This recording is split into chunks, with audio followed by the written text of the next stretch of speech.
இயேசுசாமி நம்ம கையெல்லாம் ஆணி அடிக்கப்பட்டு பரிதாபம் பார்ப்பாரு. அவரை வந்து பெருசா இவரே கஷ்டப்பட்டு நான் கிண்டல் பண்ணேன். ஃப்ரெண்ட் வயசுல ஜிம்லாம் ஸ்டார்ட் பண்ணேன். அது ஒரு கட்டத்துக்கு மேல ஒரு மூர்க்கத்தனமா போக ஆரம்பிச்சிச்சு. யாருன்னா சிங்கம் பேசுன அடிச்சிருது பண்றது அப்படிலாம் ஆச்சு. பெரிய பாடி பில்டர் போட்டோலாம் இருக்கும். அதெல்லாம் பார்த்தோன்னே நம்மளும் எக்ஸசைஸ் பண்ணேன். கூட இருந்தவங்களாம் என்னோட பெரிய பசங்களாம் இருப்பாங்க ஃப்ரெண்ட்லாம். அவங்களும் அந்த ஜிம்முக்கு போவாங்க. அப்போ நானும் போகணும்னு ஆசை. ஆனாலும் அந்த ஜிம்மில் என்ன சேர்க்கல. அப்புறம் எப்படி என்ன பண்ணி அப்புறம் ஒரு வியாதி இருந்துச்சு. தலைவலி ஒன்று வரும். அந்த தலைவலி நான் உங்களை பார்த்தேன்னா அந்த கண்ணாடி கண்ணில் குத்துற மாதிரி இருக்கும். சிறு வயசுலேருந்து வியாதி இருக்குது, இவ்வளோ போராட்டத்தில் இருக்காங்களே, இவங்களுக்கு சுகம் கொடுங்க ஆண்டவரே, அவங்க இருக்க மாட்டோம். அதெல்லாம் என் மேலே ஒரு அக்செப்ட் பண்ணிருக்காங்க பிரதர். நான் வந்து சின்ன காம்படிஷன் பண்ண சொல்ல நான் வந்து நான் பண்ண மாட்டேன், என்கிட்ட பணம் கிடையாது, நான் பண்ண மிஸ்டர் இந்தியா அடிக்காத விட மாட்டேன். அது வந்து சாதாரண விஷயம் இல்லை. அது உண்மையிலே சொல்றேன், சாதாரண மனுஷெல்லாம் சாதிக்கிற விஷயம் இல்லை. அதுல நான் ஹெவி வெயிட் சாம்பியன், கடைசி வெயிட் நான் தான். அதுல போய் ஒருத்தர் கோல்டு அடிக்கிறதுலாம் சந்தர் ஒரு இதே கிடையாது. என்னை பார்த்து எல்லாம் கிரிச்சாங்க, எல்லாம் நிறைய பேர் சிரிச்சாங்க. மிஸ்டர் இந்தியா ஆயிடுவாரா, மிஸ்டர் இந்தியா பாடி பில்டர் நேரில் பார்த்திருக்கியா அப்படின்னா என்னை பார்த்து கிண்டல் பண்ணாங்க. என் கையில் இருக்கக்கூடிய இந்த நீதிமொழிகள் என்ற புத்தகம் வந்து மிகவும் சிறப்பு வாய்ந்த ஒன்று. இன்னும் சொல்லப்போனால் உலகத்திலே முதல் முறை அந்த புத்தகத்தை வெளியிட்டிருக்காங்கன்னு சொல்லலாம்.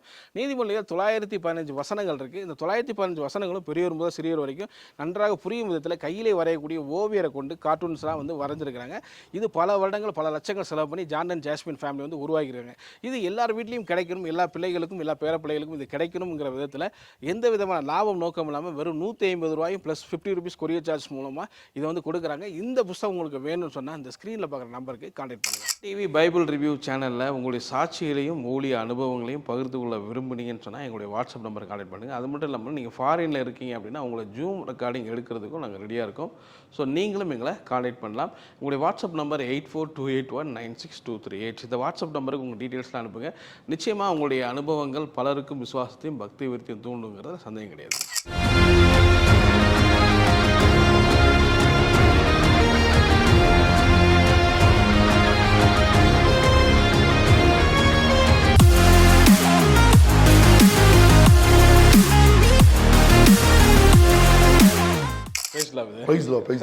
நல்லா இருக்கீங்களா? நல்லா இருக்கேன், கத்திரிக்காய் நல்லா இருக்கு. ஓகே, ரொம்ப ஹாப்பியான நாள் எங்களுக்கு இன்னைக்கு. ஸோ ஒரு வேர்ல்டு சாம்பியனை சந்திக்கிறோம் சென்னையில். எனக்கு ஒரு ஹாப்பியான நாள் தான். கர்த்தருடைய நாமத்தை சொல்றதுக்கு முன்னாடி வந்திருக்கிறேன். கர்த்தர் செய்த நன்மைகள் அநேகம் உண்டு. எங்களுக்கு இது கேட்கும் போது ஆச்சரியமா இருந்துச்சு. 5 முறை வேர்ல்டு சாம்பியன் ஒருத்தர் வந்து ஆண்டவருக்கு மகிமையா சாட்சி சொல்றாங்க போது அது எல்லாமே கர்த்தரால தான் ஆச்சுல. எல்லா மகிமையும் அவருக்கு தானே. ஸோ வெப்சைட்டில் கூகுளில் சர்ச் பண்ணி பார்த்தா இந்தியன் ஹெல்க்குன்னா நீங்கள் தான் வர்றீங்க. பார்க்குறவங்களுக்கும் தெரியும். ஸோ ஒரு கிருபை தான் பெரிய. ஸோ உங்களுடைய சாட்சியை நான் சின்ன வயசுலேருந்து அப்படியே கொண்டு போகலான்னு பார்க்குறேன். ஸோ நீங்கள் உங்களுடைய பூர்வீகம் எல்லாமே சென்னை தானே? என்னோட பூர்வீகம் சென்னை தான். இதே தாம்பரம் தான், தாம்பரம் பகுதி தானே பிறந்து வளர்ந்தது. Okay okay okay. அம்மா அப்பாலாம் என்ன பண்ணி? அப்பா வந்து ஒரு இந்த கட்டட தொழில் மேஸ்திரியா இருந்தாங்க.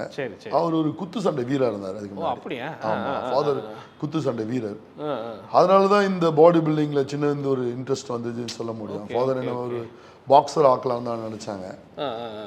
ஆனா எனக்கு அந்த ஃபீல்டு எதுனா தெரியல. ஆண்டவர் முன் குறிச்சதுனால. உங்களுடைய லைஃப் நீ கிறிஸ்துவை அறிஞ்ச பின்புலமா நீங்க அறியாத பின்புலமா? நீங்க நான் கிறிஸ்துவ எனக்கு சம்மந்தம் இல்லாத ஒரு அது இருமடிக்கிற இடத்துல ஈக்கு என்ன வேலை எனக்கும் அதுக்கு எந்த விதமான சம்மந்தம் இல்லை. Okay okay okay. 33 கோடி தெய்வங்களை வணங்குறது. சூப்பர். வளரும் போது எப்படி சின்ன வயசுல வளர்ந்தீங்க? ஒரு கடவுள் நம்பிக்கைலாம் உங்களுக்கு எப்படி இருந்தது? கடவுள் நம்பிக்கையில நல்ல நம்பிக்கை உண்டு. கடவுள் நம்பிக்கை இருந்துச்சு. கடவுள் நம்பிக்கையில நல்லா உண்டு. தெய்வ பயம்லாம் உண்டு. தெய்வத்தை அறியணும், தேடணும், அப்படிலாம் ரொம்ப பக்தியாக தான் இருந்திருக்கேன்.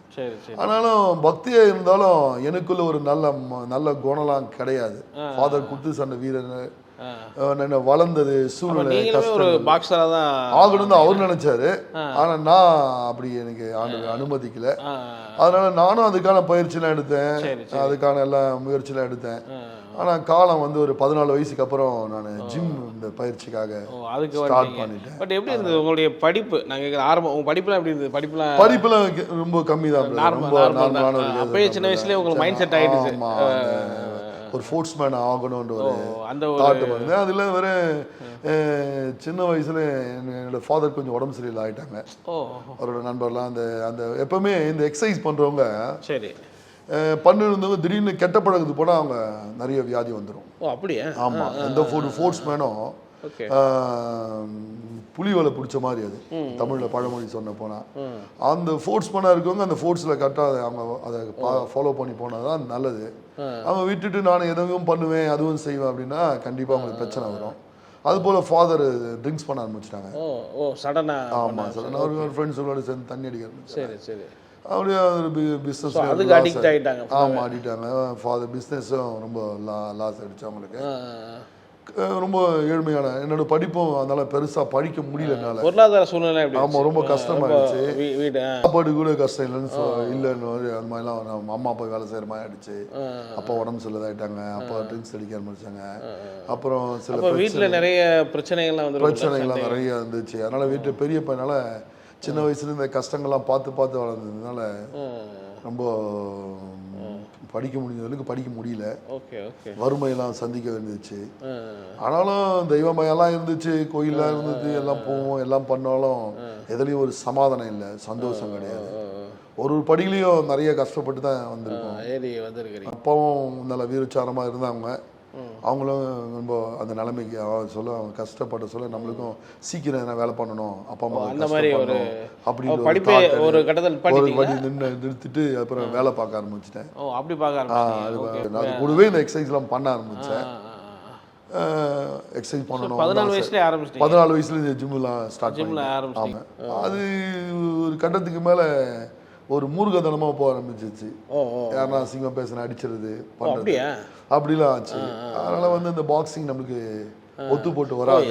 நீங்க சொல்றது சின்ன வயசுல அடிச்சிருவேன். என்னோட பெரியவங்களை விட நான் அடிச்சிருக்கிறேன். ஏன்னா அசிங்கமா பேசினேன்னா அந்த ஃபைட் தெரியும்ல ஓரளவுக்கு இதுலயே இருக்கிறது, அந்த டக்குன்னு அடிச்சிருவோம். அதெல்லாம் ஒரு கேரக்டர் கிடையாதுல்ல, அது பாக்ஸரா இருந்தா அப்படி இல்ல ஸ்போர்ட்ஸ் மேன் டிசிப்ளின். ஒரு பாக்ஸர் ஆகுறதுனால மூர்க்கமா இருப்பாங்க அதெல்லாம் கிடையாது. நமக்குள்ள இருக்க அதான் நம்ம அப்புறமா தான் தெரியுது பிசாசெல்லாம் ஒன்று இருக்குது இதெல்லாம் இருந்து. அது போல நான் என் கண்ணாலே நிறைய இதெல்லாம் பார்த்துருக்கிறேன். சில காரணம் எங்கள் குடும்பத்துக்கு அப்பாவுக்கு சில ஆக்சிடென்ட்லாம் இருந்துச்சு. அதனால விரோதிகள் அவருக்கு விச் கிராஃப்ட்லாம் பண்ணிட்டாங்க. அந்த விச் கிராஃப்டால தான் தண்ணியில் ஓவர் ஆயிடுச்சுன்னு நினைக்கிறேன். அப்புறம் கொஞ்சம் ஏழ்மையான நிலைமைக்கு வந்ததுக்கு காரணமாக அந்த விச் கிராஃப்ட் மந்திரம் சூனியம் இது மாதிரிலாம் எங்கள் குடும்பத்துக்கு நடந்துச்சு. அதனால தான் எங்கள் ரொம்ப கீழ்மட்டம் அதில் பாதிக்கப்பட்டேன் நான். இது மாதிரிலாம் நடந்திருக்கு. ஆனால் பட் நீங்கள் இந்த 14 வயசுல இப்படி ஸ்டார்ட் பண்ணும்போது எப்படி என்ன மாதிரி எவ்வளோ நேரம் ஒர்க் அவுட் பண்ண ஆரம்பிச்சிங்க? அப்போல்லாம் யாரும் சொல்லிக் கொடுக்கலாம் யாரும் கிடையாது. நான் முதல்ல ஒரு ஜிம்முக்குள்ளே போனேன். அந்த ஜிம்முக்குள்ளே நான் சும்மா குட்டி பையன் வந்து அந்த ஜிம்மில் சேர்க்கல. அப்போல்லாம் ஒரு கொட்டா போட்டு கொட்டால தான் கொஞ்சம் தம்பல் அந்த கரலா கட்டை கொஞ்சம்லாம் இருக்கும். அதுலேயும் ரொம்ப சின்ன பையனாக இருக்குன்னு நினச்சிட்டாங்க. ஆனால் சின்ன வயசுல நான் எக்ஸசைஸ் பண்ணுறேன், ஃப்ளோர் எக்ஸசைஸ்லாம் பண்ணுறேன். ஃபாதர் பாக்ஸர்னால அந்த ஃப்ளோர் எக்ஸசைஸ்லாம் அப்பா ட்ரெயின் பண்ண சொல்ல அங்கே போய் அவருக்குள்ள அதெல்லாம் பண்ணிட்டு தான் இருக்கேன். ஆனால் அந்த ஜிம்மு பாடி பண்ணது எங்கள் வீட்டு பார்த்து நிறைய கறிக்கடைலாம் இருக்கும். அந்த கறிக்கடைலாம் பெரிய பாடி பில்டர் ஃபோட்டோலாம் இருக்கும். அதெல்லாம் பார்த்தோன்னே நம்மளும் எக்ஸசைஸ் பண்ணேன். கூட இருந்தவங்களாம் என்னோட பெரிய பசங்களாம் இருப்பாங்க ஃப்ரெண்ட்லாம். அவங்களாம் அந்த ஜிம்முக்கு போவாங்க. அப்போ நானும் போகணுன்னு ஆசை. ஆனாலும் அந்த ஜிம்மில் என்ன சேர்க்கல. அப்புறம் எப்படி என்ன பண்ணி அப்புறம் எங்கள் வீட்டு பக்கத்தில் இந்தியன் ஏர்ஃபோர்ஸ் இருந்துச்சு. சரி சரி சரி அதில் போய் கொஞ்சம் நல்ல ஒரு டெம்பரரி சின்ன வேலை கிடைச்சிது எனக்கு. அதில் போனால் அங்கே ஜிம் இருந்துச்சு. அந்த ஜிம்மில் தான் நான் ஃபர்ஸ்ட் அப்படியே கண்ணாடிலாம் துடைக்கலாம் விட்டாங்க. அந்த ஜிம்லாம் அந்த கண்ணாடிலாம் பார்த்துட்டு இருப்பேன், ஜன்னலுக்கு நின்று பார்ப்பேன். அப்புறமா அவங்க வந்து சின்ன பையனை அந்த கண்ணாடிலாம் தொடக்கி விட்டாங்க. அப்புறம் அந்த தம்பெல்லாம் தூக்கி வை அப்படின்னாங்க அரேஞ்ச் பண்ணுறதுக்குலாம். இப்படி பண்ணால் இது பையன் இன்ட்ரெஸ்டாக இருக்கிறான் அப்படின்னு சரி நீ எதெல்லாம் பண்ணிக்க அப்படின்னாங்க. அவங்க என்னெல்லாம் பண்ணாங்களே அதெல்லாம் பார்த்து நானே பண்ணுவேன். பொதுவாக வந்து நீங்கள் ஜிம்மில் ரொம்ப எக்ஸசைஸ் பண்ணால் அதனால சாப்பிடணும்பாங்க அந்த முட்டை. பட் நீங்களே ரொம்ப வறுமையில் இருந்தேன்றீங்க. இது எப்படி இதெல்லாம் என்ன பண்ணீங்க? அதுதான் சீக்கிரம் வேலைக்கு போக ஆரம்பிச்சிருக்கேன். வேலை சம்பாரிச்சுட்டு அப்படியா? ஆமா ஜிம்முக்கு வேலை செஞ்சுட்டு சீக்கிரம் வேலை செய்யுது. என்னோட உழைப்பிலேயே நான் சாப்பிட ஆரம்பிச்சேன். வீட்டுக்கும் பெரிய பையனால என்னால் முடிஞ்சது வீட்டுக்கும் கொடுப்பேன். அப்படிலாம் இருந்துச்சு, காலங்கள் போச்சு. ஆனால் உங்களுக்கு ஒரு ட்ரீம் இருந்ததா இந்த மாதிரி வேர்ல்டு சாம்பியன்? கண்டிப்பா சாதிக்க. ஏன்னா எங்க வீட்டு பக்கத்தில் ஒரு இந்தியன் ஏர்ஃபோர்ஸ் இருந்துச்சு. அங்கே எல்லாம் இன்டர்நேஷனல் லெவலுக்கு பாடி பில்டர்லாம் வருவாங்க வெயிட்லாம். அவங்களாம் நான் பார்த்தேன், நேரில் பார்த்தேன். பார்த்ததுனால அவங்கள போல ஒரு ஆகணும் ஒரு எனக்குள்ள ஒரு ஆசை வந்துச்சு. அதான் சொன்னேன், எங்கள் வீட்டு பக்கத்தில் கறி கடை இருந்துச்சு லைனாக, இந்த இன்டர்நேஷனல் ஒலிம்பியா பெரிய பாடி பில்டர் ஃபோட்டோலாம் அதெல்லாம் பார்த்து நானும் அது போல் ஆகணும் அப்படின்னு. ஒன்று என் ஃபாதர் சின்ன வயசுன்னு பார்த்தேன், என் ஃபாதரோட பாடியில் நல்லா இருக்கும் ஃபிசிக்கு, அதனால ஒரு ஆசை இருந்துச்சு. ஆனால் ஆசைக்கு அதிக ஆசை தான் சொல்ல முடியும், பேராசை தான் சொல்ல முடியும்.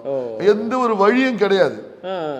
ஒர்க் அவுட் பண்ணணும், அதுக்கு எந்த மாதிரி சாப்பிடணும், பண வசதி இருக்கணும், வீட்டில் இருக்கும் உதவி பண்ணணும், எந்த வசதியுமே கிடையாது. ஒரு ஆசை மட்டும் தான் இருக்குது.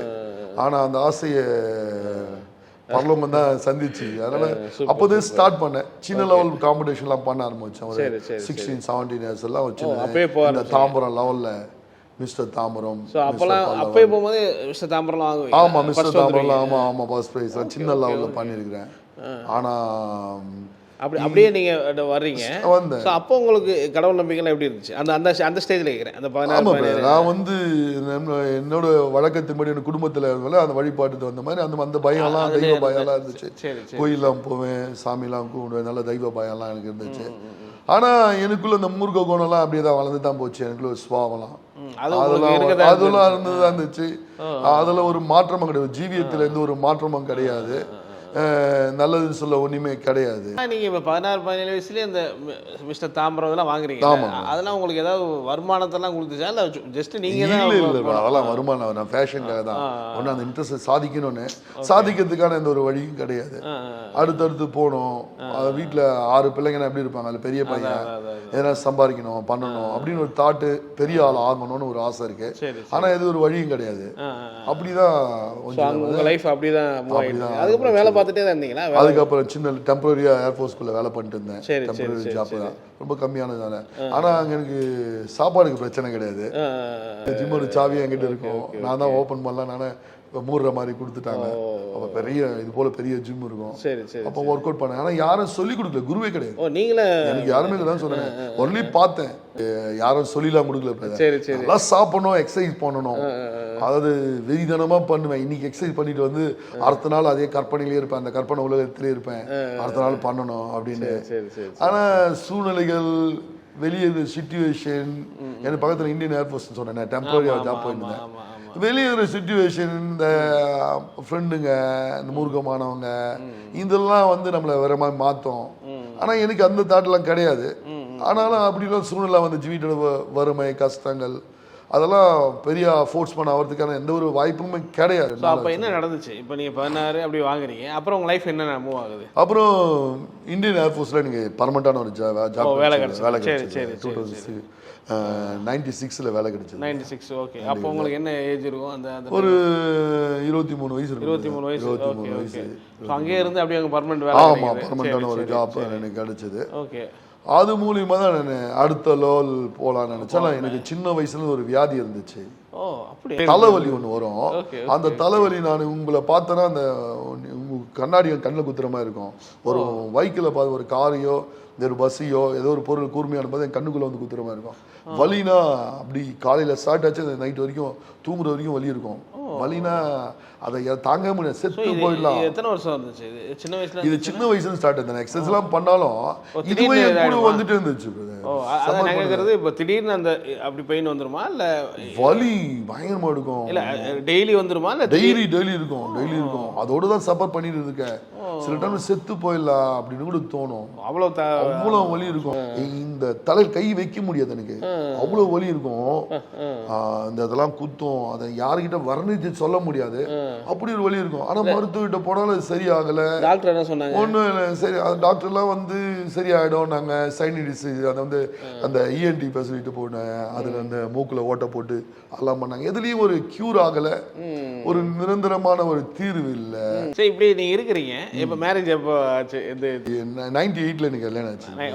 23 ஜாயின் பண்ணுறீங்க, 25 கல்யாணமா? ஆமாம், 26 வயசுல. 26 வயசுல மேரேஜ். 26 வயசுல என்னோட கல்யாண நிச்சயதார்த்தம் வரைக்கும் இந்து பிரகாரம் தான் நடந்துச்சு. அப்படியே எனக்கும் கிறிஸ்டினுக்கு அந்த சம்மந்தமே கிடையாது. 26 வயசுல என்ன நடந்துச்சு? குஜராத்தில் இருந்தோம், இந்தியன் ஏர்ஃபோர்ஸில் வேலை பண்ணிருந்தேன். குஜராத் ட்ரான்ஸ்ஃபர் பண்ணிட்டாங்களா? ஆமாம், ட்ரான்ஸ்ஃபர் இருந்தேன். மகாராஷ்டிராவில் இருந்தேன், அதுக்கப்புறம் குஜராத்தில் போயிருந்தேன். சரி. அதுல பயங்கரமான வலி என்னால் தாங்க முடியல. செத்து போயிடலாம், என்ன பண்ணலாம், என்னெல்லாம் நாட்டு மருந்து இருக்கு, என்னெல்லாம் மருந்து இருக்கா, மருந்துக்கு பிரச்சனை இல்லை, டிஃபென்ஸ் இருக்கனால. எதுவுமே க்யூர் ஆகலை. அதை சொல்லுவாங்களே, அது பண்ணால் சரியாயிடும், கொஞ்சம் லிக்கர் குடிச்சா சரியாயிடும், அதெல்லாம் குடிச்சு எனக்கு அதெல்லாம் வந்து கொஞ்சமாக அது ஒன்று பழக்கம் கிடையாது. அதெல்லாம் கூட ட்ரை பண்ணி பார்த்துருக்கேன். அதெல்லாம் ஒன்று என்ன சரியாகுமான்னு சரியாகலை. சமாதானம் இல்லை. எனக்குள்ளே இருந்த அந்த சுபாவம்னு சொன்னீங்களே, அந்த மூர்க்கமான சுபாவம், அதுலேயும் ஒரு மாற்றமும் கிடையாது. ஒரு வியாதி, ரொம்பவே ஒரு சமாதானம் இல்லாத வாழ்க்கை, செத்து போயின்னு தான் நினச்சேன் அந்த சூழ்நிலை. அப்போது யாரோ ஒரு சகோதரியை அங்கே மீட் பண்ணேன். அப்போ நீ கிறிஸ்டினா? நான் சொன்னேன், கைத்தில் தாயத்தை போட்டிருந்தேன், இடுப்பில் தாயத்தை கட்டு இருக்கிறேன், நெத்தியில் குங்குமம் வைக்காத வெளியே போக மாட்டேன், ரொம்ப பக்தியாக இருப்பேன் சின்ன வயசுல. அவங்ககிட்ட என்ன பாருங்க, பொட்டு பாருங்க, கழுத்தில் பாருங்க, என்ன கிறிஸ்டினா சொல்கிறீங்க, என்ன பார்த்து சொன்னீங்களே அப்படின்னு. அப்புறமா அவங்க ஹஸ்பண்ட் என் கூட ஏர்ஃபோர்ஸில் வேறு இடத்துல இருந்தாங்க, மகாராஷ்டிராவில். அதனால அவங்க தெரியும். அவங்க சொன்னேன், எனக்கு ஒரு நம்பர் கொடுத்தாங்க, என்னப்பா நீ இவ்வளோ உடம்பு சரியில்லைன்னு சொல்கிறீங்க, அவங்க கிட்ட சொன்னேன், இது மாதிரிலாம் எனக்கு எனக்கு பிரச்சனைன்னு. சரி, எனக்கு ஒரு நம்பர் கொடுத்தாங்க, இந்த நம்பரில் ஃபோன் பண்ணி நீ பேச, உனக்காக ப்ரேயர் பண்ணுவாங்க. சரி, நம்ம இவ்வளோ தெய்வங்கள்லாம் வணங்குறோம், சின்ன வயசுல பக்தியாக தான் இருக்கிறோம், சரி, கோயிலில் எல்லாம் கோயிலுக்கும் போயிருக்கோம், எல்லாம் பண்ணியிருக்கோம், சரி இந்த தெய்வத்தையும் பார்ப்போம் அப்படின்னு அந்த நம்பர் வாங்கி கேட்டேன். சரி, நான் குஜராத்தில் அஹமதாபாத்தில் இருக்கிறேன், இன்ஜினியர் போஸ்ட்ல. அங்கே அப்போல்லாம் செல்ஃபோன்லாம் கிடையாது, இல்லை, இந்த ரிங் பண்ணுறது தான். அந்த ஃபோனில் நான் ஃபோன் பண்ணி, அதுவும் க்யூவில் நிற்கணும், யாரும் அவங்க ஒருத்தர் நம்பர் வரும் டிஃபென்ஸில், என்னோட நம்பர் வரத்துல நான் போனேன். அப்போது ஃபோன் பண்ணி ஒரு நம்பருக்கு சென்னைக்கு ஃபோன் பண்ணேன். ஒரு சகோதரி ஃபோன் அட்டன் பண்ணாங்க. சொல்லுங்க பேர், என்னதுக்காக நாங்கள் உங்களுக்கு ஃபோன் பண்ணீங்க, என்ன பண்ணணும், என்ன ஜெபம் பண்ணணும் சொன்னேன். சிஸ்டர், எனக்கு இது போல் வியாதி இருக்கு. அது என்ன என்னதுன்னு தெரியுமா? ஜீசஸ் கால்ஸ் அந்த புக்ல தான் அங்க number. Okay okay. Jesus calls. சரி சரி சரி. அங்க இருந்து ஃபோன் பண்ணேன். அவங்க ஃபோன் பண்ணி, பிரதர் நீங்க விசுவாசிக்கிறீங்களா, இயேசு சாமி உங்களுக்கு சுகம் கொடுப்பாரு. சுகம் கொடுத்தா யார் கொடுத்தாலும் சந்தோஷம் தானே, நான் விசுவாசிக்கிறேன்னு சொன்னேன். சொன்னாங்க. அவங்க உருக்கமான ஒரு ஜெபம் பண்ணாங்க. தகப்பனே, மகனுக்காக நீங்க கல்வாரி சிலுவையில் ஜீவனை கொடுத்துருக்கீங்களே, காயப்பட்டிருக்கீங்களே, இந்த மகனுக்கு சிறு வயசுலேருந்து வியாதி இருக்குது, இது இவ்வளோ போராட்டத்தில் இருக்காங்களே, இவங்களுக்கு சுகம் கொடுங்க ஆண்டவரே. அவங்க உருக்கமாச்சோம். என் மேலே ஒரு ஒரு அக்கினி வந்து இறங்கின மாதிரி ஒரு ஃபீல் பண்ணேன். அப்படியே வேர்த்து ஊற்றி அந்த ரூமை நனைஞ்சிட்டேன். அவ்வளோதான். அந்த செகண்ட் எனக்குள்ளே இருந்த கெட்ட பழக்கங்கள்லாம், டிஃபென்ஸ்ல இருந்தால் பான் ப்ராக் போகிறது, அது மாதிரி தமாகு போகிறது, சின்ன சின்ன பழக்கம் விற்கிறது சொன்னேனே, அவனு பார்ட்டியில் இருக்கும், அது மாதிரி இது வந்து பெருசா அடிக்ட் இல்லைனாலும் எக்ஸசைஸ்லாம் போன மாதிரி ஒரு அது மாதிரிலாம் இது மாதிரி நல்ல குணம்லாம் கிடையாது சொன்னேன். சின்ன வயசுல ஒரு மூர்க்கமான ஒரு மனுஷன் தான், நல்லதுன்னு சொல்ல ஒண்ணுமே கிடையாது. ஏன்னா அப்படி ஒரு மனுஷனா இருந்தேனே, அந்த செகண்ட் யாருமே சொல்லாதே எல்லாமே என்னை விட்டு போயிடுச்சு. நான் பாக்கெட்டில் பால் பழக்கம் அந்த தம்பாக்குலாம் எல்லாம் தூக்கி போட்டேன், வெளியே வந்தேன். ஆண்டவர் சுகம் கொடுத்துட்டாரு, உங்களுக்கு தேங்க்ஸ் சொல்லுனாங்க. அவ்வளோதான். அதோட அந்த வியாதி என்னை விட்டு போயிடுச்சு. ஒரு புதுசா ஒரு புது மனுஷனுக்குள்ள அந்த எல்லாமே போச்சு, பழைய சுகம். கண்டிப்பா நீங்க அந்த இது அபிஷேகம், கண்டிப்பா கண்டிப்பா நீங்க உங்களுக்குள்ள அந்த வியாதி இல்லாம அப்படி ஃபீல் ஆனீங்க. அடுத்த செகண்ட் எல்லாம் போயிடுச்சு. அப்படியே அந்த தலை வலிச்சிட்டு இருந்ததா? அப்படி வலி, அது வரைக்கும் வலியில உட்கார்ந்து இருந்தாங்க. ஆமா, டோட்டலாவே அது அப்படியே டோட்டலா அது மட்டும் போல எனக்குள்ள எல்லாம் பேசுறது. ஆமா, புது மனுஷனா மாறிட்டேன். இதெல்லாம் தப்பு, இதெல்லாம் எனக்கு யாருமே சொல்லி கொடுக்கவே இல்லை. அதெல்லாம் தானாவே தூக்கி போட்டுட்டேன். இதெல்லாம் தூக்கி போடணும்னு எல்லாம் செய்யக்கூடாதுன்னு யாரும் சொல்ல வேணும், டீச் பண்ணதுக்கு யாரும் கிடையாது. நானே எல்லாத்தையும் தூக்கி போட்டுட்டேன். அப்போ நீங்க நாங்க ஆண்டவர் அப்படி உணர்ந்தீங்க. ஏன்னா பிரேயர் வரை ஜெபம் பண்ணாங்க. ஆமா, அப்போ நீங்க ஆண்டவர் ஜீசஸ் தான் ஹீல் பண்ணியிருக்காருன்னு அப்படி ஃபீல் பண்ணீங்களா? கண்டிப்பா ஃபீல் பண்ணுவோம். தொடுதல் இல்லை, தொட்ட உடனே இயேசு கிறிஸ்து தான் தொட்டேன். இது வரைக்கும் நம்ம எல்லாம் சாமியை வேண்டி இருக்கிறோம், எல்லாம் கோயிலுக்கும் போயிருக்கோம், அங்கெல்லாம் இந்த ஃபீலிங் நடக்கலையே, மருத்துவத்தால அந்த ஃபீலிங் நடக்கலையே. அந்த செகண்ட் அதுவும் போயிடுச்சு. ஒரு புது மனுஷனாவே மாறிட்டேன் நான். எனக்குள்ள ஒரு விடுதலை, ஏதோ ஒன்று என்னை விட்டு வெளியே போன மாதிரி ஒரு ஒரு அழுத்தம், ஒரு ஒரு அந்த எல்லாமே என்னை விட்டு போன மாதிரி ஒரு ஃபீல் பண்ணேன். ஒரு ஃபீலிங், அந்த ஃபீலிங் எப்படி சொல்றதுன்னு தெரியல. ஒரு சந்தோஷம், எப்படி அந்த சொன்னதுன்னா யாருமே கொடுக்க முடியாத வரைக்கும் சின்ன வயசுல இருந்து அனுபவிக்காம ஒரு ஃபீலிங், அந்த சந்தோஷம் சொல்லவே முடியாது. அது வந்து அந்த சந்தோஷத்தை எப்படி சொல்ல வர்ணதி சொல்ல முடியாது. அப்படி ஒரு சந்தோஷம் இருதயத்துல என்னை மீறியே ஒரு ஆனந்தத்தை, மகிழ்ச்சி. உடனே எப்படிலாம் யாருக்கிட்டலாம் சொல்லணும், எனக்கு இது மாதிரி நடந்துச்சுன்னு.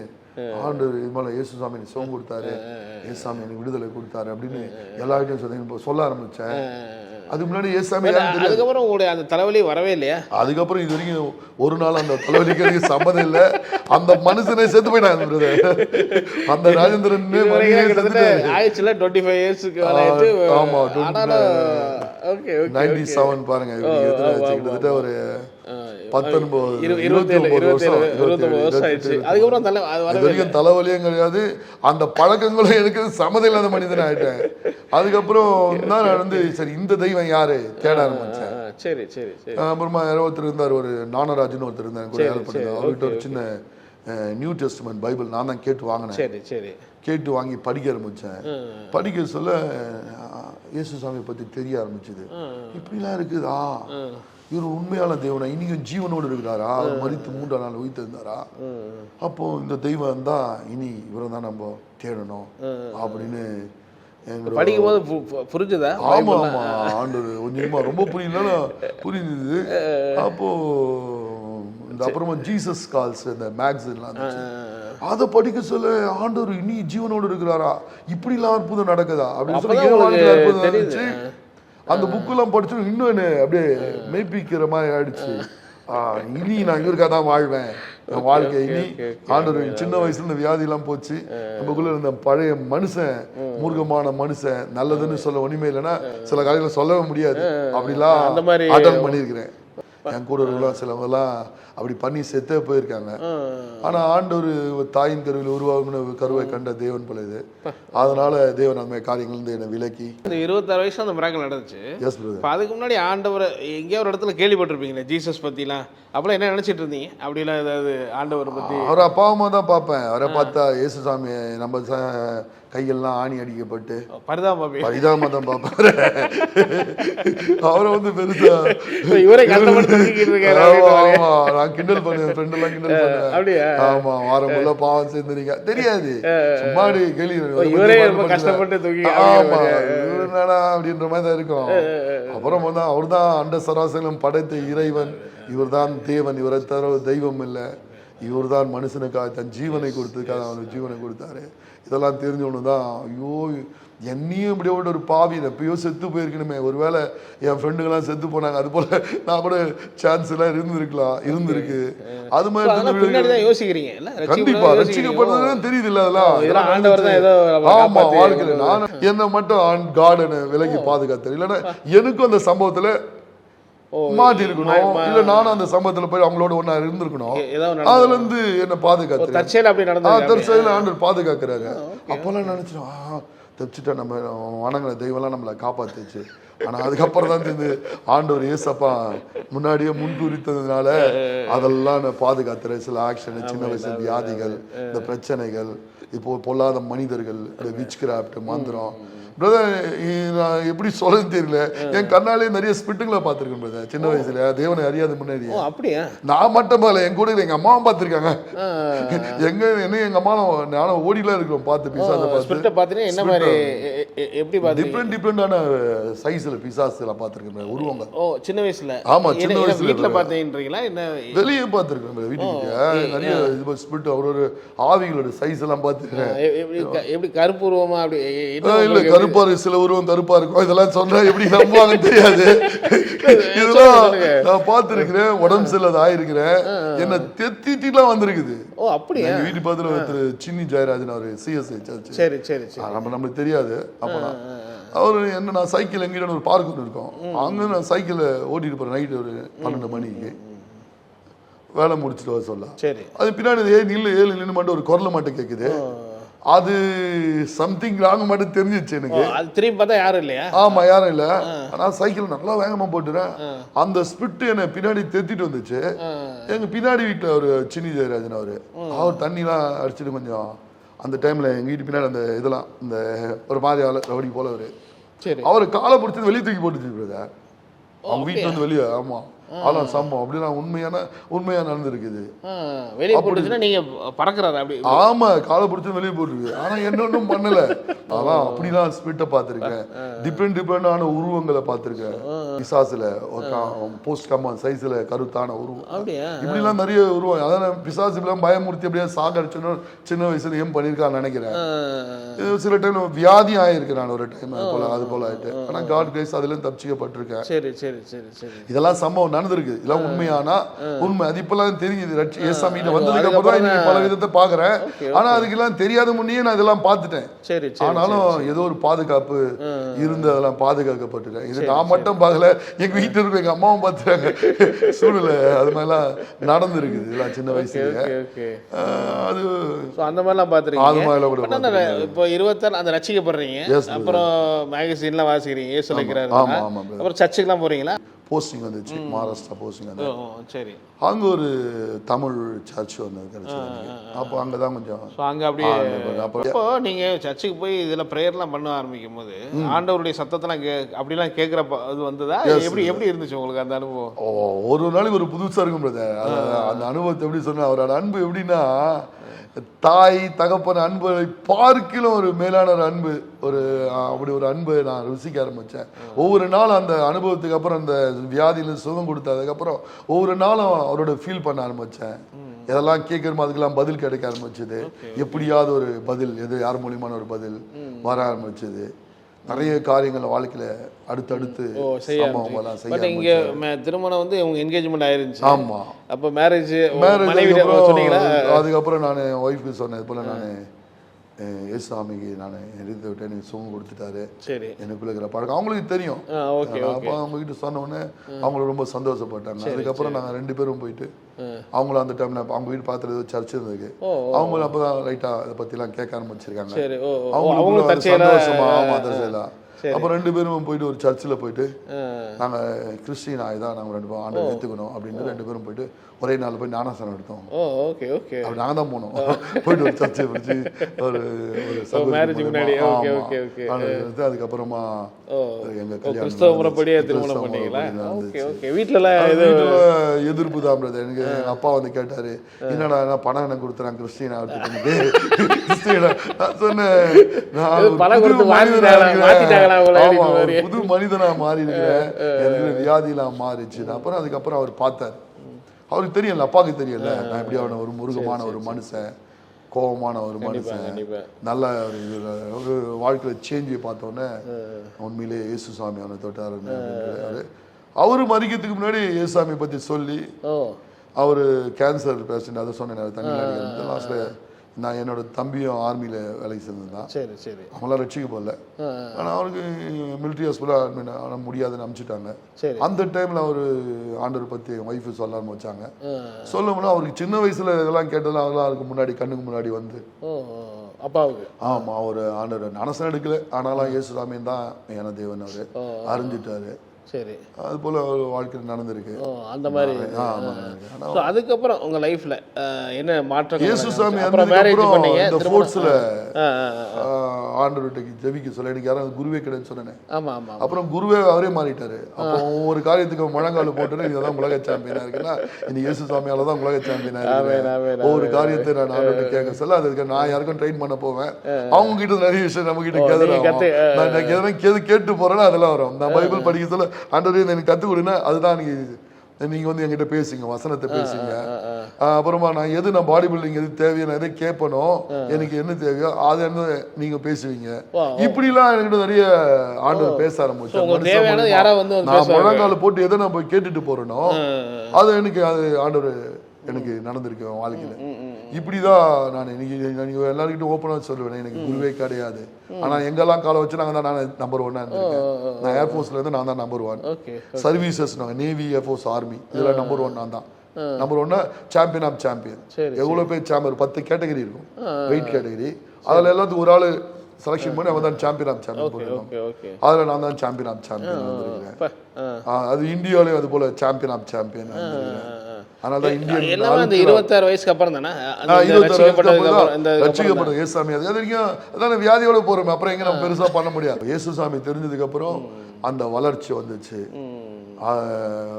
ஆண்டவர் சொன்னார். அப்போ பேச ஆரம்பிச்சாரு. சாதாரண விஷயம் இல்லை. இப்போ நீங்கள் ஒரு இந்தியன் ஹல்க் அப்படின்னு சொல்கிற அளவுக்கு நீங்கள் கத்திரிக்கலாம் எல்லாம் இயேசு சுவாமி தான். அது எல்லாம் தமிழ்நாட்டில் ஒரு நம்பர் 1 இல்லை, இந்தியாவிலே ஒரு ஃபோக்கஸில் ஒரு நம்பர் 1 வேர்ல்டு சாம்பியனாக இருந்துச்சு. எப்படி யோசிச்சிங்க அது? அங்கே போகும்போது ஒவ்வொன்றா நீங்கள் போவீங்களா, காம்படிஷன்லாம் போவீங்க, உள்ளுக்கு ஒரு விசுவாசம் இயேசு சாமி மேலே எனக்கு ஆண்டவர் செய்வார். அதான் ஒரு காரியத்தை கேட்க சொல்ல அது அதுக்கு சொல்கிறாங்க, பேசுகிறாங்கல்ல, அது அதுக்கான ஒரு அந்த நேரத்துக்கான ஒரு கொடுத்துருக்காங்க. மனைவி கிடைச்சாங்க. மனைவியும் ஆண்டவருக்குள்ள நல்ல ஒரு வைராக்கியமானவங்க, ஜெபிப்பாங்க. அவங்க எனக்கு ரொம்ப சப்போர்ட்டா இருந்தாங்க அந்த ஸ்போர்ட்ஸ்ல. அவங்க நீங்க பண்ணுங்க அப்படின்னால அப்புறம் நீங்க ட்ரை பண்ணது இந்தியன் எதுக்கு பண்ணீங்களா? இந்தியன் சாம்பியன் இந்தியா முதல் அட்டெம்ப்ட்லயே நான் நேஷனல் கோல்ட் மெடல் நானு. ஓ அப்படியா? ஆமா. அப்ப முன்னாடி ஏர்போர்ஸ் லெவல்ல சின்ன சின்ன காம்படிஷன்லாம் பண்ணிருந்தேன். சரி சரி. அப்புறம் ஏசாமி ஏத்ததுக்கு அப்புறம் முதல் நேஷனல் கோல்ட் மெடல். இல்ல அதே இப்போ நம்ம இப்படி ஒரு கேள்வி இருக்குல்ல, இப்போ பாக்குறவங்களுக்காக கேட்குறேன். நீங்க ஒர்க் அவுட் பண்றீங்க, நல்லா பாடியை மெயின்டைன் பண்றீங்க, நீங்க வின் பண்றீங்க, இதுல எப்படி ஆண்டவரை கனெக்ட் பண்றீங்க அப்படின்னு ஒரு கேள்வி இருக்கு. அதுக்கு முன்னாடி அது பண்ணி தானே இருந்தது. அதுக்கு முன்னாடி பண்ணின வளர்ச்சி கிடையாதுல்ல. ஆண்டவர் இயேசுவை ஏத்துறேன்னு, ஆண்டவரே நான் செய்யணும், ஆண்டவரே சாதிக்கணும், ஆண்டவரே அப்படின்னு கேட்டு அந்த நேரத்துக்கு அதுக்கான வழிகள்லாம் உண்டாக்கி கொடுத்து உருவாக்கி கொடுத்தாரு. சின்ன வயசுல இருந்து பண்ணி பண்ண முடியலையே என்னால. அந்த நேரத்துக்கு வந்தோடனே அந்தந்த வழிகள்லாம் உருவாகுச்சு. அதனால பாருங்க, யாருன்னா ஒருத்தர் இந்த ஸ்போர்ட்ஸ்ன்றது ரொம்ப சயின்டிஃபிக்கலான கேம். நிறைய விஷயம் தெரியும். எவ்வளவு பாடி வெயிட்டுக்கு எவ்வளவு சாப்பிடணும், என்ன சாப்பிடணும், ஜிம்முக்கு போய் உடம்புக்கு ட்ரை பண்றவங்களால முடியாம இருக்கு, குறைக்கிறதுக்கு எவ்வளவு கஷ்டப்படுறோம். நீங்க உங்க போட்டோலாம் பார்த்தா பயங்கர ஆச்சரியமா இருக்கு. இப்போதைய காலகட்டம் ஓகே பிரதர். இப்போ வந்து நம்மளுக்கு நம்ம சயின்ஸ் ஜாஸ்தி ஆயிடுச்சு. நம்ம வந்து ஆன்லைன்ல எல்லாம் பார்க்கலாம், செய்யலாம், நமக்கு எல்லாம் கிடைக்கும். இப்போ நான் அந்த டைம்ல ஒண்ணுமே கிடையாது, ஆன்லைன் கிடையாது, நம்ம எதுவுமே நம்ம கூகுள்ல சர்ச் பண்ணாலும் எதுவும் கிடைக்காது. அப்பெல்லாம் கூகுள்ல ஒண்ணுமே கிடையாது, ஃபேஸ்புக்கு கிடையாது. அப்போ ஒன்னு கேதர் பண்றது ரொம்ப கஷ்டமானது. அந்த நேரத்துல ஆண்டவர் தான் நோக்கி பார்க்கணும். நம்மளுக்கு தான் பெரிய ஹையர் எஜுகேஷனும் கிடையாது, நிறைய மேக்ஸ் எல்லாம் படிச்சு அதை பார்த்து பண்ணணும். இல்லை ஒய்ஃபுக்கு கொஞ்சம் இன்ட்ரெஸ்ட், அவங்க சப்போர்ட்டா இருந்தாங்க. சரி. ஆனா காட் தான் இல்ல, ஆண்டவர். எப்படி அது நடந்துச்சு? அந்த அதிசயம் தான் நான் கேட்குறேன். ஏன்னா நீங்க இந்திய சாம்பியன், நீங்க பெரிய பேக்ரவுண்டு, ஃபினான்ஷியல் பேக்ரவுண்டு கிடையாது. நீங்க ரொம்ப ஒர்க் அவுட் பண்ணி இது கொண்டு வரணும், அதுக்கான நிறைய இன்வெஸ்ட்மெண்ட் எல்லாம் தேவைப்படும். கண்டிப்பா கண்டிப்பா. எப்படி நீங்க ஆண்டவருடைய கனெக்டிங்னா எப்படி நடந்துச்சு? அதுதான் விசுவாசம் தான் பிரதர். விசுவாசிக்கிறவங்க எல்லாம் கூடும். விசுவாசம் ஆண்டவர் மேல. ஆண்டவர் சில பேர் சொல்லுவாங்க இதுல ஒர்க் அவுட் பண்றேன், சில இடத்துல கை மட்டும் இதாகிடுது, நான் கேள்விப்பட்டிருக்கேன். கால் மட்டும் வரமாட்டேங்கல, இந்த வயிறு இப்படி சொல்லுவாங்க. நீங்க எப்படி அந்த ஃபிட்டுங்க ஏதாவது உங்க அந்த இடத்துல ஒரு இதாச்சா உங்களுக்கு? யாராவது ஒருத்தர் சொல்லி கொடுத்தா? அதுதான் நான் வந்து எனக்கு யாருமே கிடைக்கல. சரி. அப்பப்போ நான் வந்து ஒரு சின்ன லெவல்ல வந்துல, அப்ப நான் யாரோ கைட் பண்ண போவேன். Okay okay. அவங்க மூலியமா அவங்க ஒரு டாக்டரா இருப்பாங்க, ஒரு சயின்டிஸ்டா இருப்பாங்க, இல்ல அவங்க இதை பத்தி தெரிஞ்சவங்க இருப்பாங்க. அவங்களுக்கு எங்கிட்ட ஏதோ கத்துக்க வந்தாங்க, அவங்க மூலியமா அவனுக்கு கேதுறேன். நான் எதோ ஆண்டவர்கிட்ட கேட்டுட்டு போனோம், அந்த நவரத்துல நிறுத்துவார் முன்னாடி. அவங்க மூலியமா எனக்கு கேதுறேன், ஆண்டவர் இதுதான் நீ கேட்டல அப்படின்னு. இது போல ஒண்ணு கேதர். அப்ப எதுவுமே கிடையாதுல்ல நம்மளுக்கு. சயின்ஸ் அப்படிதான் கேதர் பண்ணோம். அப்போ ஒண்ணு நம்மளுக்கு கேதர் பண்ண ஆரம்பிச்சுட்டு, அப்போ எல்லாமே பைபிள்லயும் அப்படிதான் ஆண்டவரை பத்தி என்ன தெரிஞ்சுக்கணும் அப்படின்னு சொல்லி அதெல்லாம் ஆண்டவர் ஒண்ணு ஊழியக்கார மூலியமா கத்து தர மாதிரி. உலகபரமான இந்த காரியத்துக்கும் ஆண்டவர் எல்லாத்துக்கும் ஒரு படிக்கணும்னா அது ஆண்டவர்கிட்ட கேட்டாலும் கிடைக்கும். ஒரு உலகபரமா நம்ம வேலை செய்யறதுக்கு கேட்டாலும் கிடைக்கும். இது மாதிரி ஃபோர்ட் சம்மதுல இயேசு கிறிஸ்து எல்லாத்துக்குமா எல்லாமா இருக்கிறார். அவர்கிட்ட நம்ம என்ன கேட்டாலும் தருவாரு, கிடைக்கும்னு நான் தான் சாட்சி. அவர் ஜீவனே எனக்கு கொடுத்து மீட்டு இருக்காரு, ரத்தத்தால கழுவி எனக்கு தூக்கி எடுத்திருக்காரு. அதுக்கு முன்னாடி இதெல்லாம் கொடுக்கறதுக்கு அவர் சர்வசாதாரண விஷயம். ஆண்டவரு நேஷனல் லெவல்ல என்ன கிண்டல் பண்ணிருக்காங்க பிரதர். நான் வந்து சின்ன லெவல் காம்படிஷன் பண்ண சொல்ல நான் வந்து நான் பண்ண மாட்டேன், என்கிட்ட பணம் கிடையாது, நான் பண்ண மிஸ்டர் இந்தியா அடிக்காத விட மாட்டேன். மிஸ்டர் இந்தியான்றது பெரிய ஒரு, ஆனா ஏன்னா இந்தியா முழுவதும் ஒரே ஒரு மிஸ்டர் இந்தியா தான் நடக்கும். அந்த மிஸ்டர் இந்தியான்றது ரயில்வேல இருக்கிற வருவாங்க, சர்வீசஸ், நேவி, ஏர்ஃபோர்ஸ், ஆர்மி அது வருவாங்க, எல்லா ஸ்டேட் வைஸ் வந்து வருவாங்க.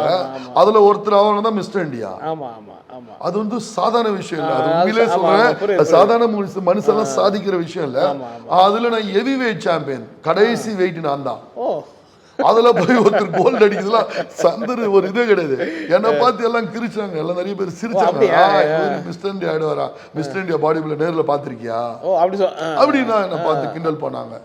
அப்போ என் ஒய்ஃப் கிட்ட வந்து சொன்னேன், இதுவே நான் கிண்டல் பண்ணிட்டாங்க பண்ணிட்டாங்கன்னு சொல்ல அவங்க சொன்னாங்க, இல்லை நீங்க பண்ணுங்க. அப்புறம் அப்போது அதுக்கான வழிவாசல் ஆண்டுகிட்ட ஜெபம் பண்ண சொல்ல ஒரு வருஷம் ஆண்டுகிட்ட காத்திருந்து ஜெபம் பண்ணேன். சரி சரி ஓகே. நேரம் அதுக்காக ப்ரேயர் பண்ணும். ப்ரேயர் பண்ண ஆண்டவர் சிக்னல் எடுத்துப்போ.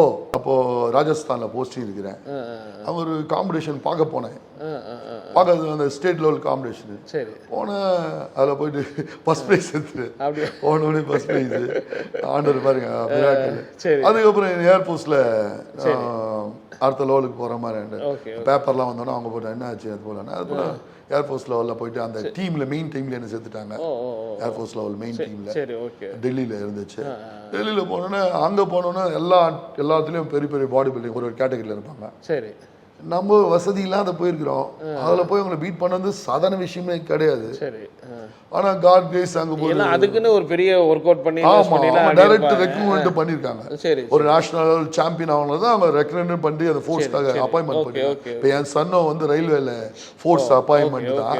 அவர் டைரக்ட் ஃபோர்ஸ் கோட்டால ஜாயின் பண்ணிருக்காரு. அது போல அவங்க ஃபோர்ஸ் கோட்டால ஜாயின் பண்ணி வந்திருக்காங்க. நான் சாதாரண ஒரு கிளாஸ் 4ல இருந்து ஜாயின் பண்ணி புள்ள போயிருக்கேன். எனக்கு ஃபோர்ஸ் பண்ணணும். சரி சரி அப்போ அவங்கள பீட் பண்ணுறது சாதாரண விஷயம். அவங்கள மேக்சினில் தான் நான் பார்த்துருக்கேன். ஓகே நேஷனல் லெவல் மேக்சின் வர மேக்சினில் தான் பார்த்துருக்கேன்.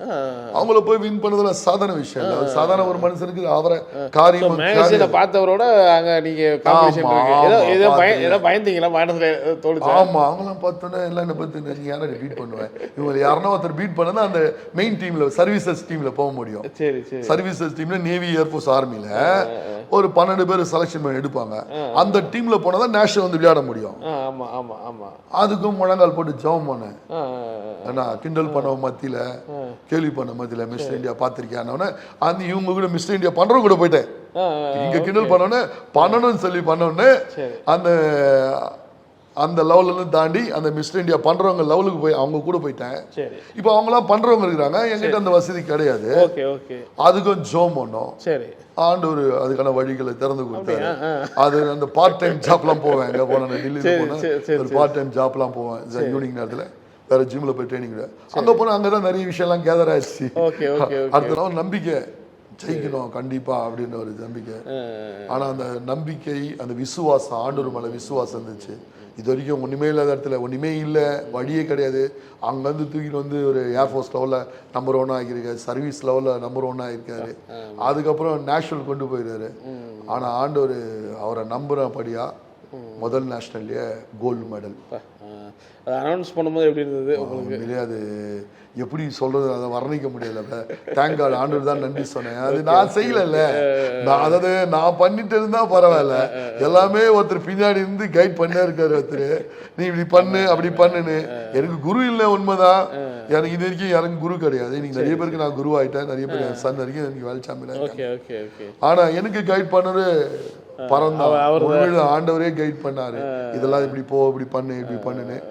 அவர் தான் எனக்கு எல்லாத்துக்குமே ரோல் மாடலா இருந்து எல்லாமே கத்து கொடுத்தாரு. ஆனா வந்து இதை குறித்து நான் மேன்மைப்படல. அதே போல அந்த டைம் வந்து நீங்க நேஷனல் சாம்பியன் கோல்டு மெடல் வாங்க நிறைய பேப்பர்ஸ்லாம் வந்து கண்டிப்பா பேப்பர்லாம் வந்துச்சு. பேப்பர்லாம் வந்துச்சு. உங்களை நிறைய கிண்டல் பண்ணாங்களா? அப்படியே பார்த்தாங்க நம்பி ஆயிடுவாங்கல்ல. அது சொன்னாங்க ஒரு வாட்டி புழுக்கலா சாம்பியன் ஆயிட்டாரு அப்புறம் பார்க்கலாம் அப்படின்ட்டாங்க. அடுத்த வருஷம் ஏர்போர்ட்ஸ்ல நான் சாம்பியன் ஆயிட்டேன். அப்படியா? எல்லாத்தோட நம்பர் 1 ஆயிட்டேன். சர்வீசஸ்ல நம்பர் 1 ஆயிட்டேன். Super super super. எல்லாரோட நம்பர் 1 ஆயிட்டேன். அதுக்கப்புறம் நேஷனல் லெவல் போல இது போல அடுத்த லெவலுக்கு கொண்டு போனாங்க. நேஷனல் சாம்பியன் ஆனீங்க, அப்புறம் வேர்ல்டு சாம்பியன் அப்படி போகலாம் அப்படிங்கிற இப்போ ஐடியா வந்துச்சு. அது என்ன தெரியுமா வச்சு பிரதர், நான் ஒரு டெல்லியில் ஒரு ஜிம் வச்சு பிரதர். சரி வச்சுட்டு இருந்தேன். 15 இயர்ஸ் இந்தியன் ஏர்போர்ட்ஸ்ல வேலை பண்ணேன். அதுக்கப்புறம் விஎஸ் கொடுத்துட்டேன். கொடுத்துட்டு நம்ம கொஞ்சம் பணக்காரம் ஆயிடலாம், உழைச்சி கொஞ்சம் ஏன்னா சம்பளம் கம்மியா இருக்கு, ஜிம்மு போட்டு கொஞ்சம் நல்லா நம்ம மிஸ்டர் இந்தியாலாம் ஆயிட்டோம். ஒரு ஏஷியா லெவல் வரைக்கும் சாம்பியன் ஆயிட்டேன். 3-4 வாட்டி நேஷனல் சாம்பியன்லாம் ஆயிட்டேன். அப்போ நல்லா ஃபேமஸா இருக்கிறோம், நல்ல வருமானம் வந்துச்சு, கையில கொஞ்சம் பைசாலாம் இருந்துச்சு. ஜிம்மு போட்டு கொஞ்சம் வசதியா, எல்லாருக்கும் ஆசை தானே வீடு வாசல்லாம் வாங்கணும் நல்லா இருக்கு. அப்போ வேலையை விட்டுட்டு அதில் ஜிம்மு போட ஆரம்பிச்சேன்.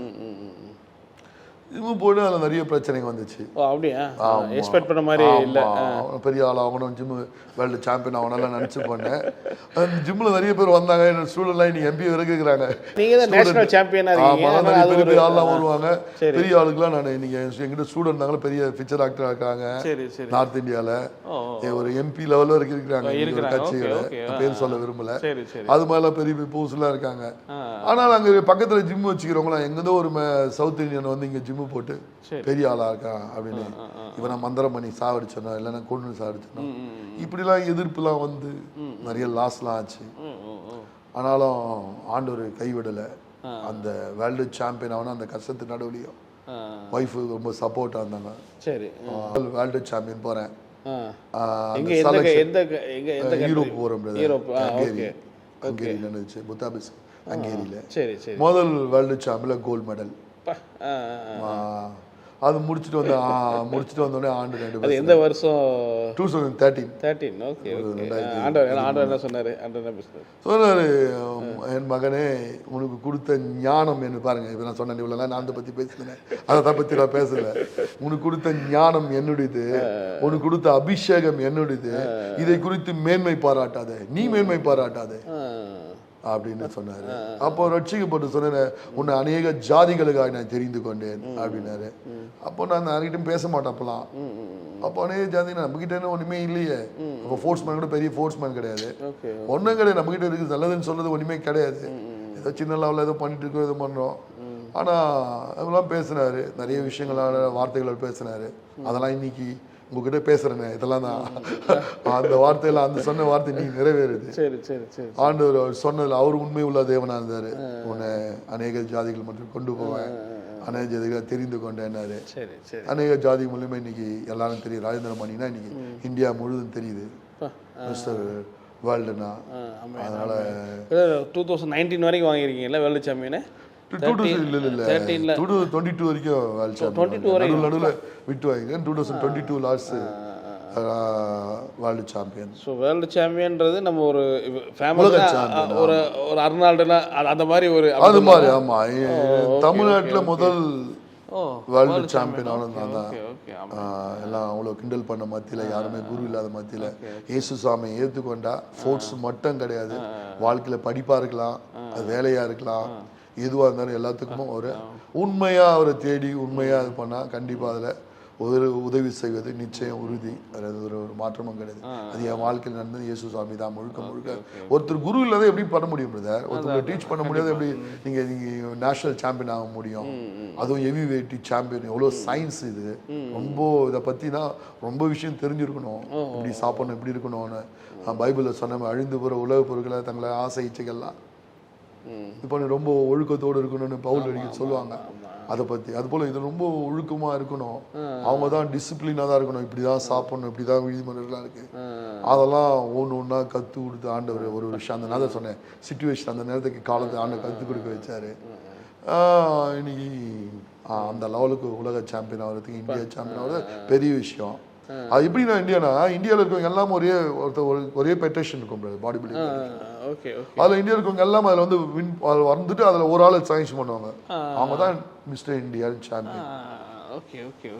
அது மாதிரி இந்தியா பாருங்க, அதெல்லாம் ஒரு சாதாரண ஒரு ஆளுக்கு வசதி அல்லது ஹெவி வெயிட் சாம்பியன் ஆகணும், எந்த ஒரு இதுவும் இல்லை. ஆனால் ஒன்னே ஒன்று, இயேசு சாமியை மட்டும் அவரை நம்பிக்கை மட்டும் வச்சு வெளியே வந்துருக்கு. அப்புறம் வேர்போர்ஸில் வேலை செய்ய எல்லாம் என்ன இருந்தாங்க, இன்னும் வேலையை விட்டுட்டு வெளியெல்லாம் போகிறவங்க எவ்வளோ கஷ்டம் தெரியுமா? வேலை விட்டாங்க, வெளியே இன்னும் ஒரு 2-5 வருஷம் தான் பென்ஷன்லாம் கிடச்சிருக்கோம், எல்லா பெனிஃபிட்லாம் இருக்கும். அது ரிஸ்க் எடுத்து தான் நான் வெளியே வந்தேன். வெளியே வந்து அதுக்கேற்ற மாதிரி பிரச்சனையும் வந்துச்சு, நிறைய லாஸ்லாம் ஆச்சு. ஆனாலும் ஒரே ஒன்று எங்ககிட்ட இருந்தது, எங்கிட்ட ஒய்ஃப் கிட்ட குழந்தைங்க 2 பிள்ளைங்க கேட்டாங்க. விசுவாசம் மட்டும் இருந்துச்சு. இயேசு சாமி கைவிட மாட்டார், அவரை நம்பி வந்திருக்கோம், ஒரு ஸ்டெப் எடுத்து வச்சிருக்கோம், விட மாட்டார். வேலையை விட்டுட்டு வெளியே வந்தோம், பிரச்சனைகள்லாம் வந்தது உண்மைதான், லாஸ் ஆனதுதான் உண்மையா. ஆனால் அப்படியும் தூக்கி எடுத்தார் பிரதர். நிறைய மீட்டிங்லாம் போய் சாட்சிலாம் சொல்றீங்க அப்படின்னு ஒரு சில இடத்துல போகும் பிரதர், சொல்லுவேன், யூத் மத்தியில் சொல்லுவேன். நரகன்றது உண்மை, பரலோகன்றது உண்மை. நான் அந்த நரகத்திலிருந்து அந்த தூக்கி எடுத்துரு, அந்த பாவ வாழ்க்கையில் தூக்கி எடுத்துரு. பாவத்தின் சம்பளம் மரணம், பாவம் செய்கிற ஆத்மா சாகவே சாகும். பாவத்தில் இருந்தவங்க தான் கசப்பில் சாப்பிட்டவங்க தான் கசப்பை பற்றி தெரியும். கண்டிப்பா. அந்த வாழ்க்கையில் இருந்தவங்களுக்கு தான் எனக்கு தெரியும். நான் ஆதியிலும் கிறிஸ்தவம் இல்லை, ஜாதியிலும் கிறிஸ்தவம் இல்லை. பாவத்திலிருந்து தூக்கி எடுத்தாரு, சாபத்திலிருந்து தூக்கி எடுத்தாரு. சாபமான வாழ்க்கை தான் எங்கள் வாழ்க்கை, ஒரு நல்ல ஒரு ஆசீர்வாதமான வாழ்க்கை இல்லை. ஆனால் இயேசு சாமிக்குள்ளே கொண்டு வந்ததுனால இன்றைக்கி ஒரு ஆசீர்வாதமாக நீங்கள் உலகம் போன பாருங்கள். நீங்கள் டிவி சேனலில் வந்து எனக்கு ஹெடன்சியிலேருந்து என்ன என்ட்ரி அடிக்கிறீங்கன்னா என்ன ஆண்டவர் ஆசீர்வாதம் வச்சிருக்கதா இன்றைக்கி உலகம் பார்க்குற மாதிரி. ராஜேந்திர மணி இந்தியன் அழுக்குன்னா எல்லாருக்கும் தெரியுது. இன்றைக்கி ஃபாரினில் போய் ஸ்டூடெண்ட் இங்கே போகிறாங்க, இது போல் இந்தியாவில் இருக்கிறேன், இது போல் இந்தியன் ஆளுக்கு இருக்காரு, அவர் கூட நான் அவங்க இருக்கிற ஃபாரினருக்கு தெரியுது. ஆமாம் இந்தியன் ஆளுக்குன்றவன் ஓரளவுக்கு பாடி பில்டர் இந்தியாவிலேயும் ஒருத்தர் இது போல் பாடி பில்டர் இருக்காரு பண்ணியிருக்காருன்னு தெரிகிற அளவுக்கு இருக்குன்னா ஏசப்பா மகா கிருபை தான், வேறு எதுவுமே பலத்தினாலும் அல்ல, பராக்கிரமத்தினாலும் அல்ல, அவரோட ஆவியினால தான் இதெல்லாம் நான் செய்திருக்கிறேன், அவரோட நம்பியை செய்திருக்கிறேன். இதெல்லாம் இது வரைக்கும் அது சாதிப்பேன் அப்படி இல்லை, இது வரைக்கும் சாதிச்சதுமே ஆண்டோட கிருபை தான். நிறைய தடவை வந்து நேஷ்னல் சாம்பியன் நான் இருந்த இடத்துல நான் தான் நம்பர் 1 சாம்பியனாக இருந்திருக்கேன். சர்வீசஸில் இந்தியாவில் நம்பர் 1 சாம்பியனாக இருக்கேன், வேர்ல்டில் நம்பர் 1 இருக்கிறேன். இதெல்லாம் அவரோட இறக்கம், அவரோட தயவு, அவர் போட்ட பிச்சர்னு கூட சொல்லலாம் வச்சேன். இல்லைன்னா எப்பயோ மண்ணோடு மண்ணாக போயிருக்கணும். நான் சொன்னேன் சுபாவத்தில் நல்ல குணம் இல்லை, வியாதி, ஒரு பக்கம் செத்து போயிடணும், சூசைடு பண்ணி செத்து போயிடணும் கூட நினச்சிருக்கேன். வாழ்க்கையில் செத்து போய் தான் இருக்கணும். நான் அப்படிலாம் ஒரு வாழ்க்கை இருந்திருக்குது, சூழ்நிலையெல்லாம் அப்படி இருந்ததுக்கு எல்லாத்துலேயும் பாதுகாத்து இன்னைக்கு ராஜேந்திர மணி அப்படின்னா இன்னைக்கு உலகம் பார்க்குற மாதிரி வச்சுருக்காங்கன்னா ஏசப்பா வந்ததுனால தான். இந்த கழுதை மேலே இயேசு சாமி தான் அந்த கழுதைக்கு அன்னைக்கு அந்த எருசலேம் வீதியில் போக சொல்ல அதுக்கு அந்த தடலாம் வெட்டி போட்டு துணிலாம் போட்டு வர போல் இன்னைக்கு ராஜேந்திர மணினா நிறைய இடத்துக்கு ரோல் மாடலாக போகிறேன், நிறைய காலேஜ் போகிறேன், ஸ்கூல்ஸ் போகிறேன். அங்கே போயிட்டு நம்ம ஃபோர்ஸுக்கு அந்த சீஃப் கெஸ்டாக கூப்பிட்றாங்க, ஆனர் பண்ணுறாங்க ஃபோர்ஸ் டேக்கு. இதெல்லாம் சாதாரண ஒரு மனுஷன் 6 பிள்ளையில் ஒரு பிள்ளையாக பிறந்து சாப்பாட்டுக்கு கஷ்டப்பட்டு சொல்லக்கூடாது. அதனால சொல்ல அப்படிலாம் கஷ்டம் இருக்குல்ல, அதே நிலைமை எப்பவும் இருக்க போகிறது இல்லை. ஆனால் அந்த நிலைமையில் நான் தூக்கி எடுத்து இன்னைக்கு உலகம் பார்க்குறமா வச்சுருக்காருல்ல, இன்னைக்கு நல்லா வச்சுருக்காரு. இன்னைக்கு எந்த குறையும் இல்லை, எல்லாமே வீடு வாசல் இருக்குது, நல்லா சாப்பிட்றோம், காரில் போகிறோம். இன்னைக்கு உலகத்தில் பெரிய பெரிய அதிகாரிகளுக்கு நம்ம ட்ரெயின் பண்ணுறோம். போலீஸ் அதிகாரிகள் இருக்கிறாங்க, ஐஏஎஸ் ஐபிஎஸ் இது மாதிரிலாம் பெரிய பெரிய அதிகாரிகளுக்கு ட்ரெயின் பண்ணுற அளவுக்கு ஞானம் கொடுத்து வச்சுருக்காரு. இன்றைக்கி அதெல்லாம் எல்லா மகிமையும் கனமும் புகழ்ச்சியும் கர்த்தராகிய இயேசு கிறிஸ்துவ மாத்திரம் அவர் ஒருத்தருக்கு மட்டும் தானே செய்கிறோம். இல்லைனா மண்ணோடு மண்ணாக போயிருக்கணும், செத்து போயிருக்கணும், வியாதினால் சூசைட் பண்ணி செத்து போயிருக்கணும், இல்லைன்னா வியாதினால செத்து போயிருக்கணும். எவ்வளோ வேதனை பிரதர், அந்த வழிலாம் வேதனைலாம் அதெல்லாம் தூக்கி எடுத்துக்காரு. எல்லாத்துக்கும் மேலே இந்த ரட்சிப்பை கொடுத்துரு, அவர் ஜீவனை கொடுத்து மீட்டிருக்காரு, ரத்தத்தை கொடுத்து மீட்டிருக்கிறாரு. பேசுகிறாங்க, ஜீவன் உள்ள தேவன் அவர். நம்ம எப்பெல்லாம் கேட்குறோமோ அதுக்கெல்லாம் பதில் கொடுக்குறாரு. எப்படி அது பேசுகிறாரு பார்த்துங்க. சின்ன வயசுலேருந்து பிசாசை பார்த்து இந்த பில்லி சோனியா மந்திரம் இதெல்லாம் பாதிக்கப்பட்டு இன்னைக்கும் எத்தனையோ பேர் இன்னைக்கு அது போல கஷ்டப்படுறவங்க நான் ஜெபம் பண்ணுறேன், அவங்க சரியாயிடுறாங்க பாருங்க. நான் ஒரு டைம் பிசாசெல்லாம் பார்த்து பயந்தது போய் இன்னைக்கு கர்த்தருடைய கிருபையில இயேசுவின் நாமத்தில் போ பிசாசுன்னு அது பயப்படுது நம்மளை பார்த்து. அந்த மாதிரி ஆண்டவர் வச்சிருக்காரு. அவரோட மகா இரக்கம் தானே. நான்லாம் என்ன போலாம் ஒரு ஆள் வந்து ஒரு பாடி பில்டர் ஆகிறதுலாம் சான்ஸே கிடையாது. இத்தனை முறை சாம்பியன், நேஷனல் சாம்பியன் ஆகிறதுக்கும் உலக சாம்பியன் 5 முறை ஆகிறதுக்கும் நான்லாம் தகுதியானவனும் கிடையாது. அதுக்கு எல்லாமே ஆண்டோட கிருபை தான். இன்னைக்கு அவர் நாமத்தை சொல்ல முடியா வச்சுக்காருன்னா அவர் போட்ட கிருபை. பார்க்குற வியூவர்ஸ்க்கு உங்களுடைய சாட்சி இவ்வளோ தூரம் கடந்து வந்திருக்கீங்க, கடைசியாக என்ன சொல்ல விரும்புறீங்க? நான் சொல்றது வியூவர்ஸ்க்கு, இந்த எடின் டிவி வியூவர்ஸ்க்கு என்ன சொல்லனா, மனிதனால கூடாத காரியம் தேவனால கூடும். அதனால ஒண்ணுமில்லாத ஒரு இயேசு கிறிஸ்து அறிந்ததுனால இன்னைக்கு ஆண்டவர் என்ன இவ்வளவு உயர்த்தி வச்சிருப்பானா. இயேசு கிறிஸ்துவாமியை யாரெல்லாம் நம்பி வந்திருக்காங்களா, அது பில்லி சூனியமா இருக்கட்டும், மந்திரமா இருக்கட்டும், அது வேற என்ன பிரச்சனையாக இருக்கட்டும், சாபமாக இருக்கட்டும், யாராக இருந்தாலும் சரி இதை பார்க்குறவங்க, நான் ஆதியிலையும் கிறிஸ்தவம் இல்லை, ஜாதியிலையும் கிறிஸ்தவம் இல்லை, என்னை தேடி வந்து இயேசு சுவாமி அவர் வந்து ரட்சித்துக்கொள்ள தேடி வந்து யாராவது சொல்லவதான் இயேசு சுவாமி நல்லவர், உனக்கு சுகம் கொடுப்பார் சொல்ல அவரை தேடி போய் ஒரு ஃபோன் காலில் பண்ண வியாதி சுகமாக இன்னைக்கு ஒரு பெரிய சாம்பியன் ஆகி இன்னைக்கு ஒரு மனுஷனாக உலகம் பார்க்குறமா வச்சுக்கிறானா. இப்போ கேட்குறவனை உணவு பெற்றுக்கொள்கிறான். என் நாமத்தினால் எவைகளை கேட்டாலும் பெற்றுக்கொள்வான். இயேசுவின் நாமத்தினால் நம்ம கேட்டால் கண்டிப்பாக கொடுக்கறது நிச்சயம் உறுதி. என் வாழ்க்கையில் இதை செய்திருக்காருன்னா செய்ய போகிறதுக்காக சொல்ல, செய்ததுக்காக நான் சொல்கிறேன். நான் கடைசி முடிஞ்ச வரைக்கும் ஆண்டவர் நல்லவர் நல்லவர் நல்லவர் தான் சொல்ல முடியும், வேறு எதுவும் இல்லை. நல்லதுன்னு சொல்ல என்கிட்ட ஒன்றுமே கிடையாது. நல்லதே இல்லாத ஒரு மனுஷனை ஆண்டவர் நல்லவனாக பார்த்துருக்காருன்னா ஏசப்பா கிருபை. உங்கள் வாழ்க்கையிலையும் ஏடன் டிவி இதை பார்க்குறவங்க வாழ்க்கையிலையும் கண்டிப்பாக செய்வது நிச்சயம் உறுதி, எந்த ஒரு மாற்றலும். அவர் இயேசு சாமி நேற்றும் இன்றும் என்றும் மாறாதவராகிறாரு. நீங்கள் கர்த்தர் கிருபையில் 53 வயசு அடிச்சு விடுறார். இன்னைக்கு வரைக்கும் ரட்சிக்கப்பட்டிருந்து 25 வயசுல ஆண்டவர் தொடப்பட்டு இத்தனை வருஷம் பாதுகாத்து நடத்தி வந்திருக்காரு. ஒரு நன்மையும் குறைபாடலை, கர்த்தர் ஒரு நன்மையும் குறைபடாது போல் என் வாழ்க்கையில் ஒரு நன்மையும் குறைபடாத, கஷ்டங்கள் வந்தாலும் கண்ணீர் வந்தாலும் பிரச்சனை வந்தாலும் எல்லாத்திலும் தூக்கி எடுத்து போகிறேன். போறாமையினால சொன்னேன் இவ்வளோலாம் வந்தாங்க அதெல்லாம் பண்ணேன், ஒன்றுமே பண்ண முடியலையே. யாக்கோப்புக்கு எதிரான மந்திரம் இல்லை, இஸ்ரவேலுக்கு எதிரான குறி சொல்லுதல் இல்லை. நான் இயேசு சாமி ஏற்றுக்கொண்டு வந்ததுக்கப்புறம் எவ்வளோ பண்ணதெல்லாம் உண்மைதான், பண்ணவங்களுக்கு தான் பிரச்சனை வந்துச்சு. நான் இன்னைக்கு அனுபவிச்சு தான் வச்சிருக்கேன். நல்லா இது பார்க்குறவங்களுக்கும் உங்களுக்கும் வாழ்க்கையில் பல பிரச்சனைகள் இருக்கலாம். நீங்கள் இயேசு சாமியை நம்பினா கண்டிப்பாக உங்கள் வாழ்க்கையில் அற்புதம் நடக்குது, நிச்சயம் உறுதி. ரொம்ப நன்றி, உங்களோட நேரத்தை ஒதுக்கி ரொம்ப அருமையாக அழகாக சாட்சி சொல்லி தேங்க்ஸ். உங்களுடைய Eden TV Bible review channel only YouTube பிளாட்ஃபார்மில் மட்டும் கிடையாது, இன்னும் நிறைய விதமான சோஷியல் மீடியா பிளாட்ஃபார்மில் இப்போ புதுசாக நம்ம ஜாயின் பண்ணியிருக்கோம். ஸோ ஃபஸ்ட்டு வந்து பார்த்தீங்கன்னா ஸ்பாட்டிஃபைல வந்து பார்த்தீங்கன்னா நம்ம ஆடியோவை அப்லோட் பண்ணுறோம். நீங்கள் ட்ராவல் பண்ணும்போது அழகாக நான் ஸ்டாப்பாக கேட்டுக்கிட்டே போகலாம். ஸோ அதே போல் வாட்ஸ்அப் சேனல், ஸோ இந்த வாட்ஸ்அப் சேனலில் நிறைய ஃபோட்டோஸ், பைபிள் வேர்ட்ஸ், நிறைய ஷார்ட்ஸ் வீடியோஸ்லாம் அப்லோட் பண்ணுறோம். ஸோ அதே போல் இன்ஸ்டாகிராம், ஃபேஸ்புக் ரெண்டுலேயுமே ஷார்ட்ஸ் அண்ட் ரீல்ஸ்லாம் வந்து நம்ம பண்ணிகிட்டே இருக்கோம். நிறைய ஃபோட்டோஸ் நம்ம அப்லோட் பண்ணிகிட்டே இருக்கோம். ஸோ யூடியூப்பில் வரக்கூடிய நிறைய மிஸ் பண்ண இதெல்லாம் வந்து இந்த சோஷியல் மீடியா பிளாட்ஃபார்மில் நம்ம கொண்டு வந்துகிட்டே இருக்கோம்.